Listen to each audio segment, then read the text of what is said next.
She shows me new things every day.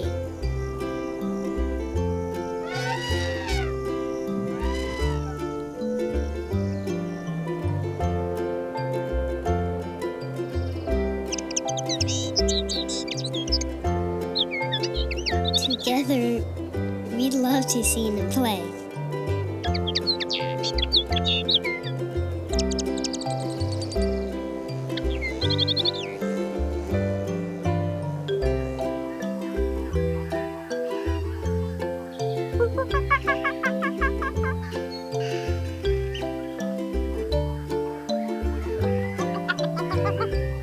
She teaches me how to be carefree.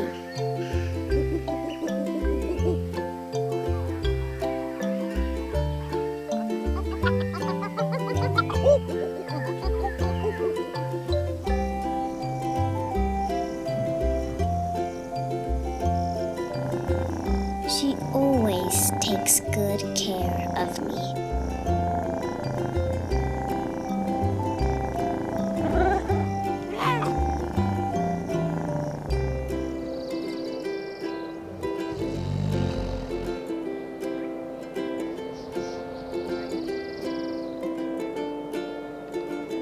She knows when it's time to take a rest.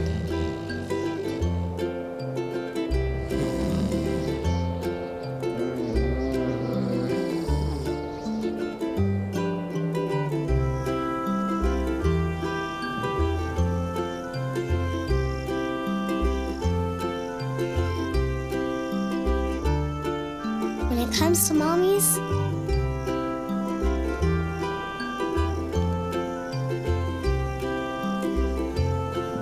she's the best.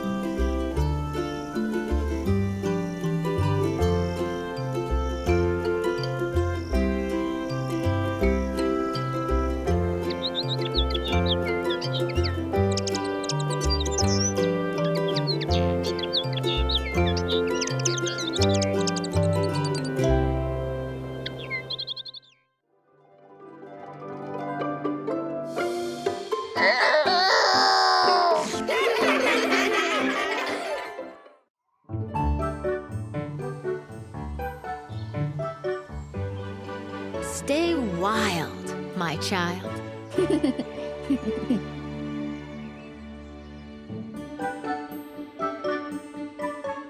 Zoe jumped out of bed. Wake up, Mom. She cried. It's morning.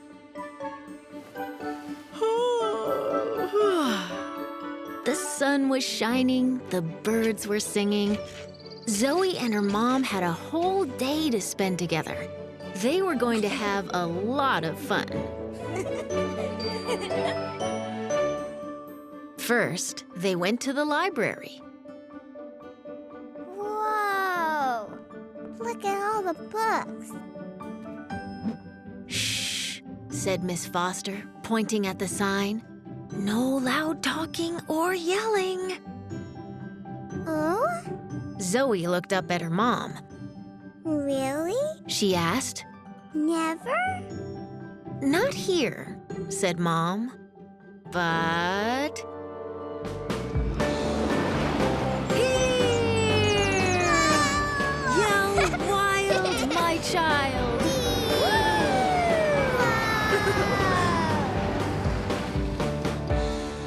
Next, Zoe and her mom went to the park. This way, said Mr. Jones, waving his spade. No walking on the grass.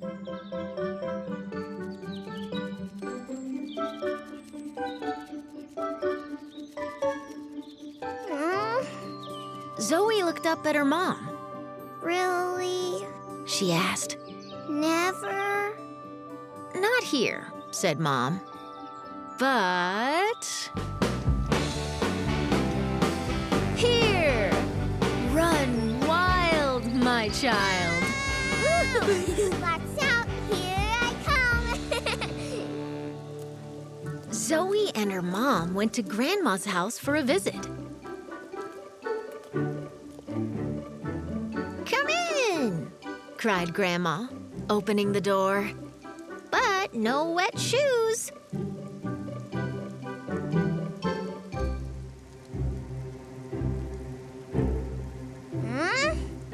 Zoe looked up at her mom.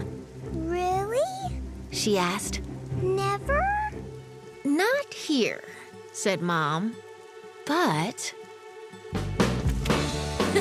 Here! Splash wild, my child! I love the rain! Whoa! Oh, it's wet! It was time for Zoe to go to school. It's painting day, said Mrs. Scott, and parents are welcome to stay. Zoe's friend said, paint goes on paper, not on you. Aw.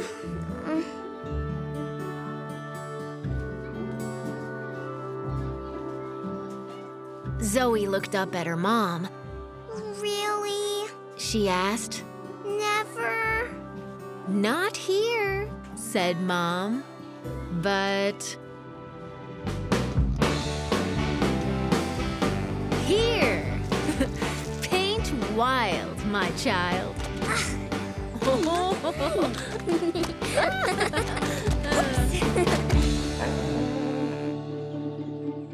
After school, Zoe and her mom took Buttons for a walk and stopped by a store.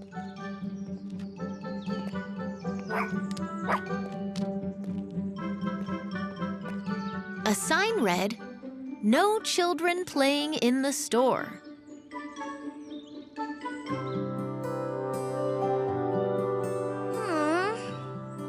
Zoe looked up at her mom. Really? She asked. Never? Not here, said Mom, but... Here! Play wild, my child! Whee! I can touch the sky! Higher, Mommy, higher! Soon it was time for Zoe to go on a play date. Come with me, said Ada, grabbing Zoe's hand. We're going to make a couch fort. All right, girls, but no climbing. Zoe looked up at her mom. Really? She asked. Never? Not here, said Mom, but... Here! Climb wild, my child. Look what I can do! Look at me! After a long day of fun, it was time for bed. Pajama time, said Mom. Snuggle under the covers. No more adventures today, said Mom, tucking Zoe in. Zoe looked up at her mom. Really? She asked. Not now, said Mom, but... Now, she whispered. Dream wild, my child.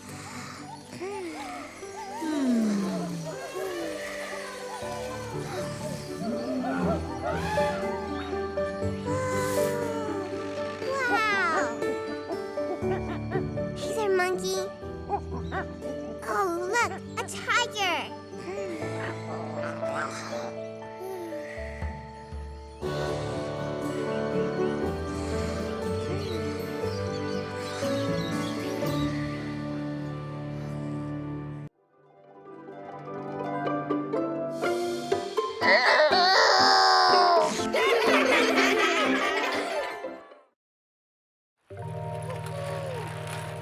The Yellow Bike. A Little Craig book. A book about rising above.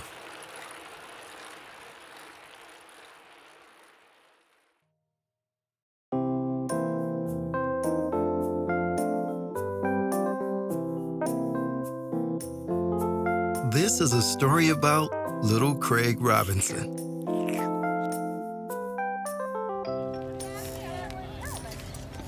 In his town, kids came in all different shapes and sizes and colors.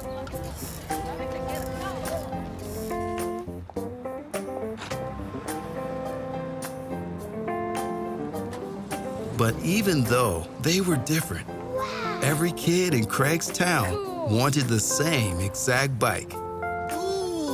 It was shiny. It was a 10-speed. And it was as yellow as a lemon popsicle.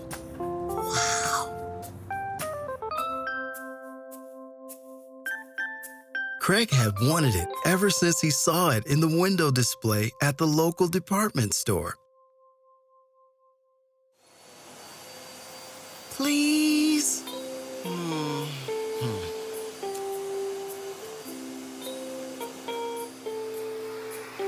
After lots of asking, lots of chores, and lots of homework, This is hard work.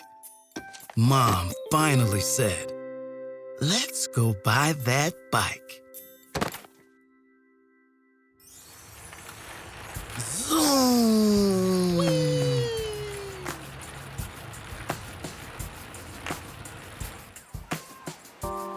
All the kids in Chicago were off. "Race you to Rainbow Beach," Craig hollered. He soared past the kite flyers and swimmers.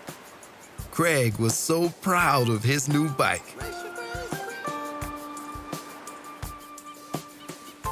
He rode all the way to the ice cream stand, where he was first in line. "One double scoop chocolate brownie ice cream, please," he coolly asked the ice cream man.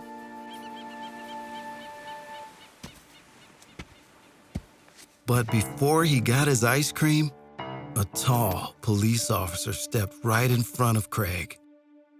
His shirt was a brilliant shade of blue. "Not so fast," the policeman said. "I'm going to have to take that bike." But, sir...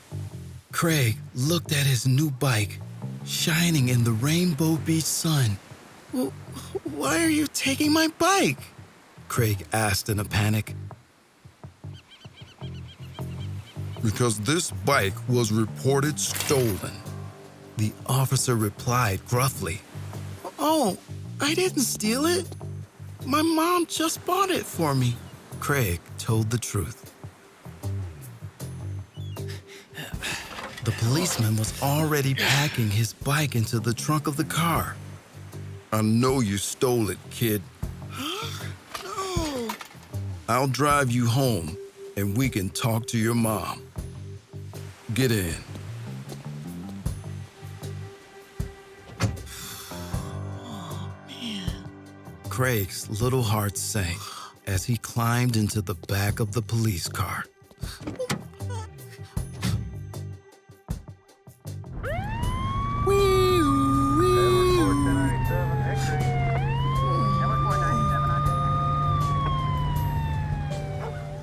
When they finally pulled up, Craig ran to find Mom. She would know what to do. "What is going on here?" He thinks I stole my new bike." "Huh?" Her face turned a bright shade of red. He had never seen Mom look quite like that before. "Go on inside, Craig."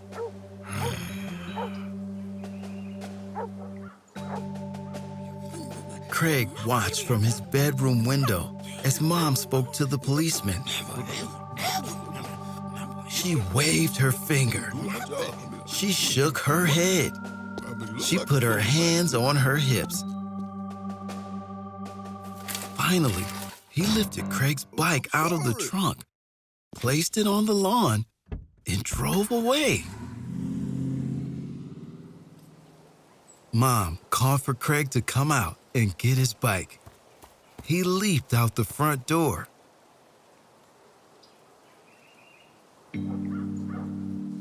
Why did he think I stole my own bike, Mom? How about I tell you over ice cream?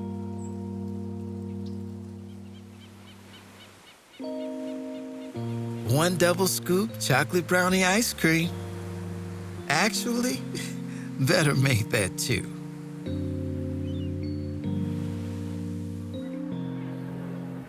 Mom and Craig sat in the park. The tasty ice cream made Craig feel better. What do you see out there? Mom asked. Some kids playing together, Craig answered. That's right, Craig. But some people would only see the differences between those kids.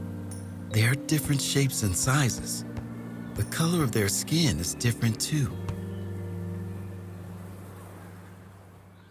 Because of your skin color, people aren't always going to be nice to you. They may call you names or treat you differently. They may even think they're better than you. That's called racism. And it's why the policeman thought you stole your bike. But the policeman had the same color skin as I do. Why would he treat me different?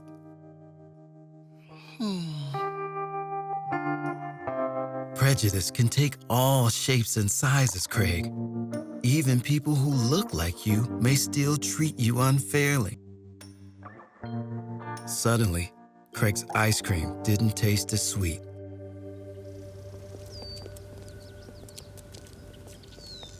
But remember, Craig, Mom reassured him, no one can make you feel bad if you feel good about yourself.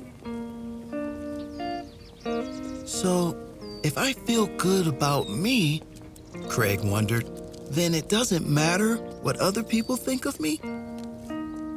That's right, Mom beamed. You know who you are, Craig. And you sure look good riding that bike. Yeah, I'm pretty fast, too.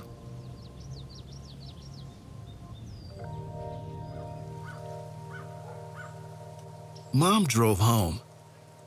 Craig saw his bike waiting for him on the front lawn, right where he'd left it.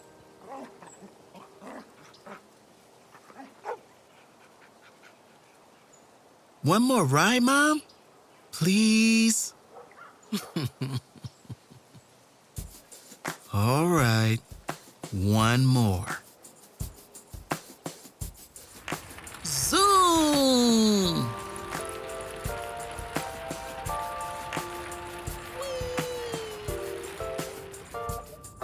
A note from Craig Robinson. What you just read is a true story that happened to me when I was a young boy growing up in Chicago. At that age, I was just learning how to deal with adversity. When kids were judgmental or mean, my parents would encourage me to put myself in their shoes and try to understand them. Sometimes, people acted mean because they felt insecure. My mom would comfort me by saying, no one can make you feel bad if you feel good about yourself. But the incident with the police officer felt different. When the officer wouldn't believe me and accused me of stealing my own bike, I was heartbroken and confused.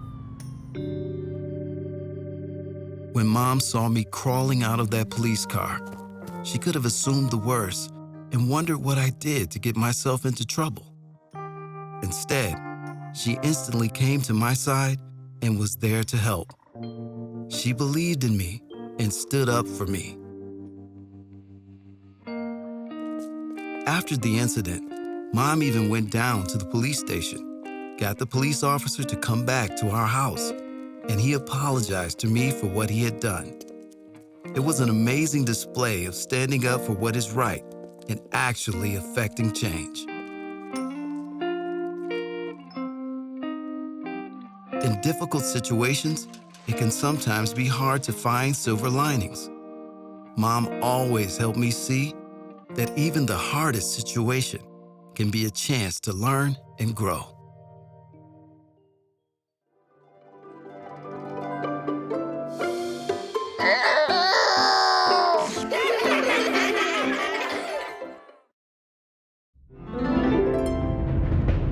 Courageous First Ladies Who Changed the World.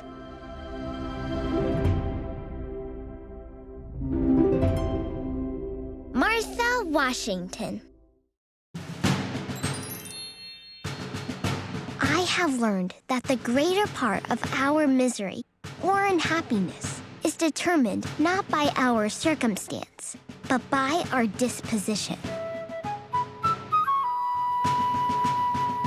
Martha grew up working on a farm with 6 younger siblings. She learned that anything a boy could do, she could do too. During the Revolutionary War, Martha showed great courage. She came to winter camps, nursed sick soldiers, and brainstormed strategies. As the First Lady, Martha welcomed to her home anyone who wanted to discuss the new country. Abigail Adams. Remember the ladies and be more generous and favorable to them than your ancestors.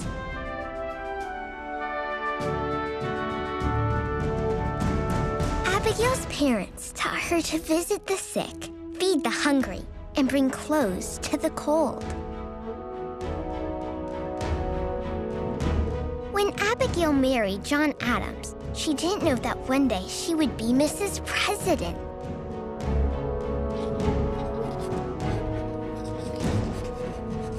Grateful for her big heart and smart mind, John regularly asked Abigail for ideas.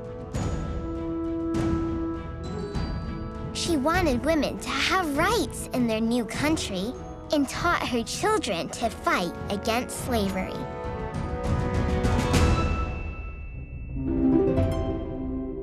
Dolly Madison. Habit and hope are the crutches which support us through the vicissitudes of life.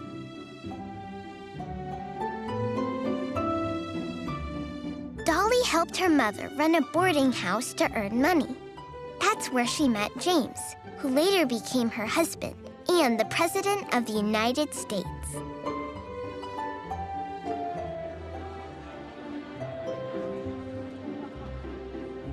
Dolly loved discussing the needs of the country. "What do you think about this?" she'd ask. "What should we do about that?" She invited leaders to her home often and held the first inaugural ball. In 1812, when the White House was on fire, Dolly made sure an important portrait of George Washington was safe.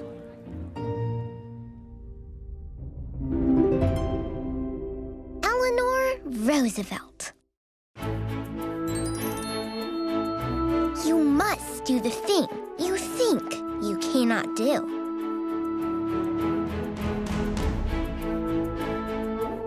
Eleanor was just 9 years old when she became an orphan and went to live with her grandmother. It was a lonely childhood with lots of time to think. But she studied hard and learned about all kinds of ideas.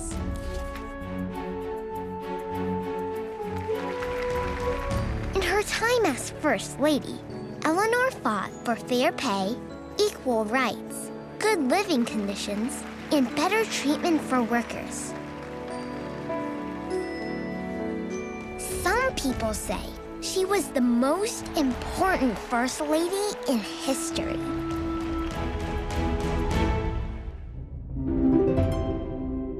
Jacqueline Kennedy. There are many little ways to enlarge your child's world. Love of books is the best of all. Jackie always had a gift with language. Her essays and poems were published in newspapers, and she could speak English, French, Spanish, and Italian.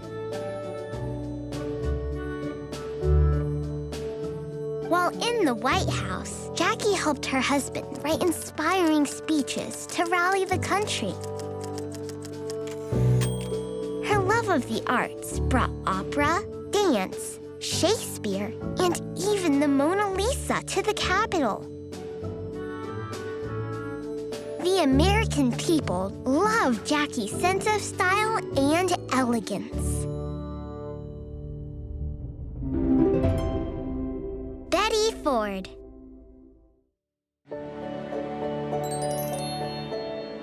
The search for human freedom can never be complete without freedom for women. Betty often went with her mother to help children who couldn't walk on their own. She learned a lot about how people should be treated. When she became First Lady, Betty fought for equal pay for everyone.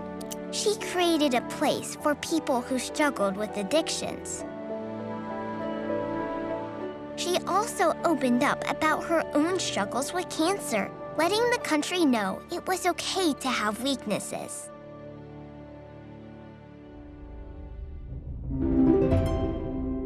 Lady Bird Johnson.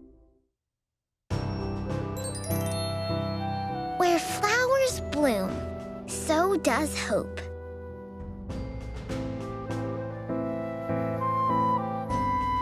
Claudia's nanny once said she was as pretty as a ladybird. The nickname stuck. One of Lady Bird's favorite things to do was paddle on the lake near her home. Lady Bird's love of the outdoors only grew. As First Lady, she was committed to making the Capitol beautiful. She planted millions of flowers along the roads and made sure areas with natural beauty and wildlife were kept safe for everyone to enjoy.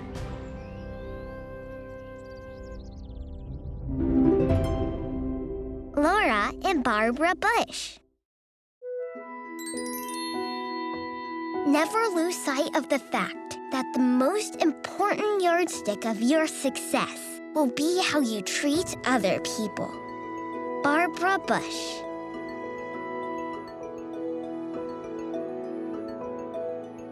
Barbara spent many evenings reading together with her family. Her love of books came with her all the way to the White House. As First Lady, Barbara wanted every child to know how to read. Barbara's son, George, later became president like his dad. George's wife, Laura, followed Barbara's lead when she became First Lady. As a second-grade teacher and school librarian, Laura knew that teaching children could change the world.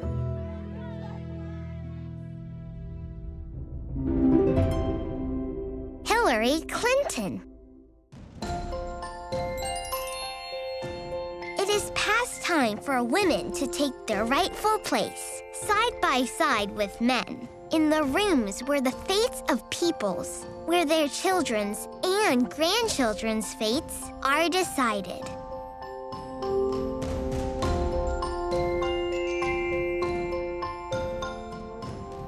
Hillary once saw a group collecting money for the poor. She made a backyard carnival for neighborhood kids and donated all the dimes and nickels she earned.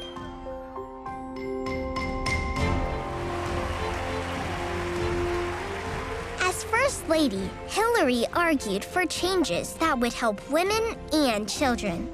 She also became a state senator and Secretary of State. In 2016, Hillary came closer than any woman in history to becoming President of the United States.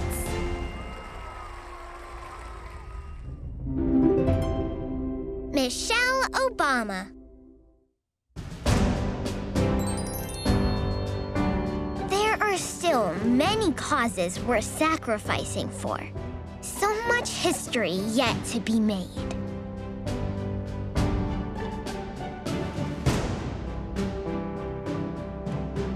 Michelle did so well in school, she was able to skip a grade and graduate early.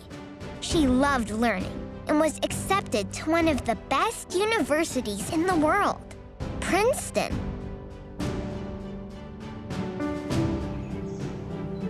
Michelle was a lawyer when her husband, Barack, became the first African-American president in U.S. history.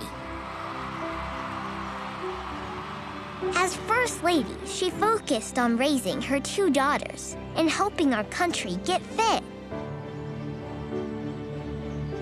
She championed exercise and healthy eating and planted the first White House garden.